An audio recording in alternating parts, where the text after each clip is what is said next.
کالمیا بھی دل پر اثر رکھنے والی دوا ہے، لیکن کالمیا کی ایک پہچان یہ ہے، عام طور پر میں نے آپ کو بتایا مثلا فاسفورس ہے، اگر دل کی تکلیف ہے تو بائیں طرف نہیں لیٹا جاتا، بڑھتی ہے تکلیف، اور عموماً یہی ہونا چاہیے، لیکن بعض دواؤں میں اس کے برعکس ہوتا ہے۔ کالمیا کی دل کی تکلیفیں بائیں طرف کی بجائے دائیں طرف محسوس ہوتی ہیں، اور دائیں کروٹ اس کے لیے ناممکن ہے لیٹنا، اور کالمیا کی تکلیفیں صبح سے لے کر رات تک بڑھتی ہیں، سن سیٹ تک، اور رات کی بجائے دن کو بڑھنا جو ہے یہ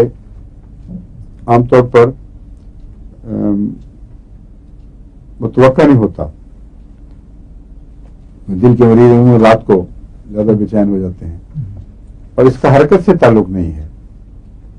اگر حرکت سے ہو پھر تو سمجھ آ جاتی ہے نا کہ مثلا برائنیا ہے، حرکت کے نتیجے میں بڑھتی ہے، اس کا سورج سے کوئی تعلق ہے۔